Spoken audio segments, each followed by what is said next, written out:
नमस्कार विद्यार्थी मित्रों, आज આપણે વિષય હિન્દીમાં પાઠ 6 ભરત એ આપણે આ પાઠનો અભ્યાસ આગળના લેક્ચરમાં આપણે અડધા પાઠ સુધીનો કર્યો હતો. લગભગ પાના નંબર 38 ઉપર જે બે સંવાદો છે, પ્રથમ બે એ સંવાદ સુધી આપણે ચલાવ્યો હતો. આજે એના પછીનો પાઠ ચલાવવાનો છે. દરેક વિદ્યાર્થી મિત્ર પોતાની પુસ્તકમાં ધ્યાન આપે. પુસ્તકમાં પાના નંબર 38 ઉપર સંવાદ ત્રીજો. તો અહીંયા ગયા વખતે છેલ્લો સંવાદ હતો દુષ્યંતનો. દુષ્યંત પોતે વિચારે છે એમ કે સત્ય છે આ કોઈ એવો સાહસિક બાળક છે, એમ કે એને જે હાથની રેખાઓ દેખતા એ કંઈક ઋષિપુત્ર જેવો એમ કે દેખાય છે. એને હથેળી જોતા અને એનો હાથ પોતાના હાથમાં લેતા એને એવો અહેસાસ થાય છે કે કંઈક અનોખું સુખ મળે છે. કેવું? કેમ કે જે આના મા બાપ હશે એ એટલા નસીબદાર હશે, બળભાગી એટલે કે જેમને આવો ઋષિપુત્ર જેવો એમ કે પુત્રનું સુખ મળ્યું છે. એમને એમ કે કેટલો હર્ષ હશે. આ સુધીના સંવાદ સુધી આપણે ચલાવ્યું હતું. એના પછી છે दूसरी तपस्विनी. तो दोनों की ओर देखकर बड़े अचंभे की बात. ऋषि પેલો આ બાળક और दुष्यंत બંનેની સામે દેખે છે दूसरी तपस्विनी અને વિચારે છે, दुष्यंत तुम्हें क्यों अचंभा हुआ? दुष्यंत पूछे છે તપસ્વીને કે તને શું લાગે છે કે તું આવો એક अचंभो आओ अनुभवे છે. दूसरी तपस्विनी इसीलिए हुआ कि इस बालक की ओर तुम्हारी सूरत बहुत मिलती है और तुम्हें जाने बिना भी इसकी तुम्हारी बात मानी. दूसरी तपस्विनी કહે છે કે તમારા બંનેના સુરત એટલે કે મોઢું, ચહેરો, મતલબ એનો શું અર્થ થાય? ચહેરો. તો તમારા બંનેના ચહેરા દેખતા બંનેના એક સરખા મળે છે. ઉપરાંત આ બાળકે તમારા કહેવાથી એની વાત માની લીધી એ પણ મને એમ કે નવાઈ લાગે છે. ત્યારે દુષ્યંત કહે છે બચ્ચે કો ગોદ में उठा कर. બાળકને ઉપાડી લેતી. હે તપસ્વીની, જો यह ऋषि कुमार नहीं है तो किस वंश का है? એમ કે ઋષિ કુમાર નથી તો કયા વંશનો પુત્ર છે? એનો વંશ કયો હશે? ત્યારે दूसरी तपस्वी કહે છે કે यह पुरुवंशी है. दुष्यंत કહે છે स्वयं से, जाते जाते કહે છે इसीलिए इसकी सूरत मुझसे मिलती है. પુરુવંશી है એટલે જ એમ કે એનો જે ચહેરો છે એની શકલ છે મારા મળતી આવે છે એમ. बच्चे को गोद से उठाकर पुरुवंशियों में यह रीति तो निश्चित है कि युवावस्था में वे महलों में रहकर पृथ्वी की रक्षा और पालन करते हैं और वृद्धावस्था आने पर वन में जितेंद्रिय तपस्वियों के आश्रम में वृद्धों के नीचे कुटी बनाकर रहते हैं. जितेंद्रिय तपस्वियों के आश्रम में वृक्षों के नीचे कुटी बनाकर रहते हैं.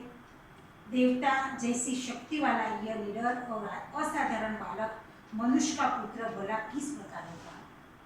અહીંયા કહે છે કે પુરુવંશીનામાં એક રીતિ નક્કી છે, નિશ્ચિત છે કે યુવાવસ્થામાં મહિલો મરે, પૃથ્વીની રક્ષા કરે અને એનું પાલન કરે.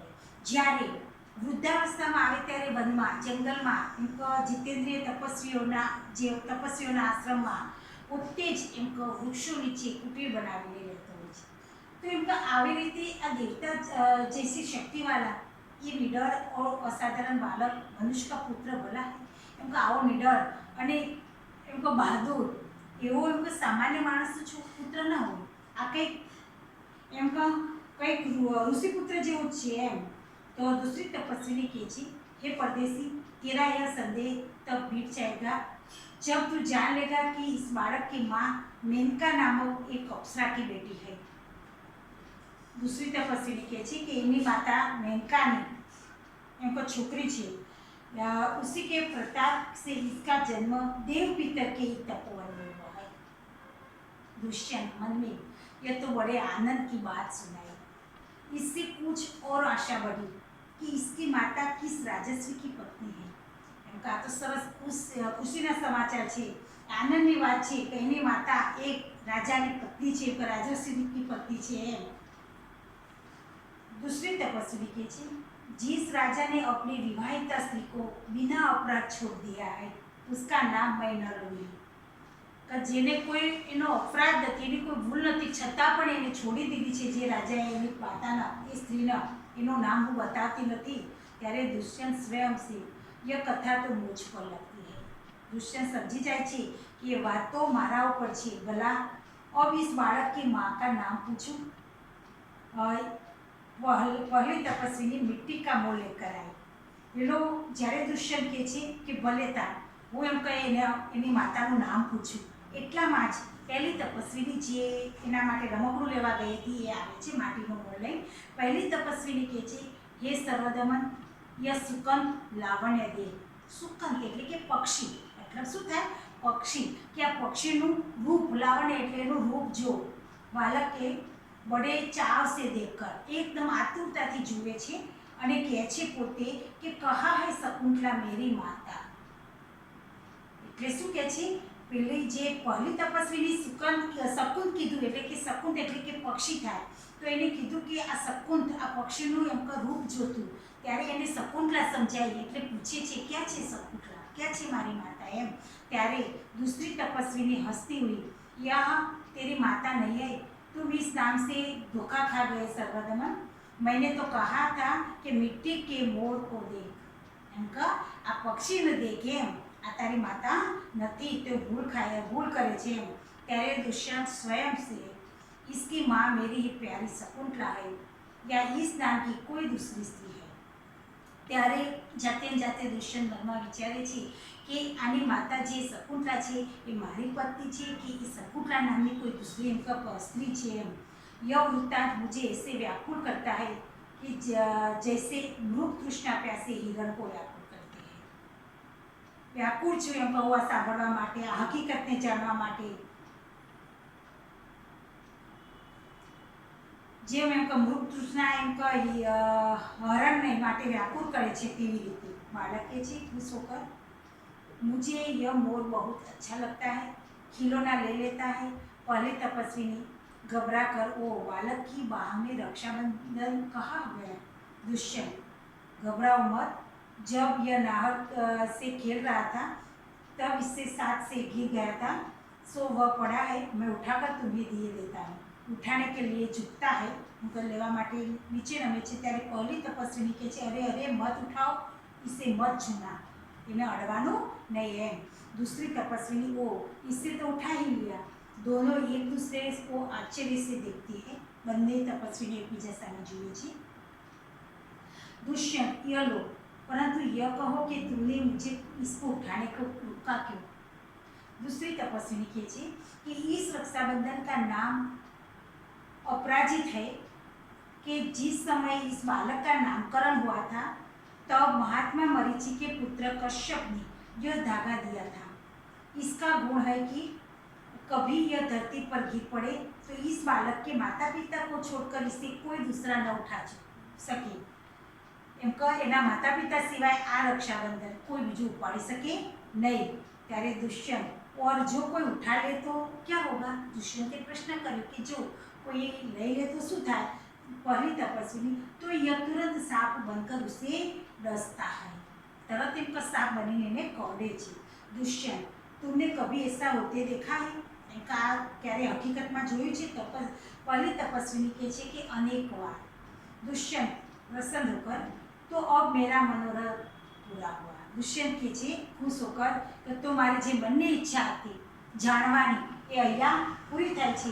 मैं क्यों न आनंद मनाऊं? मन तो खुश थाय छे, हूँ उनका आनंद मनाऊं। बालक को गोद में ले लेता है, પડદા घेता है, बाळकने पोते तेड़ी ले छे, गोदमां ले छे अने પડદા पड़ी जाय छे।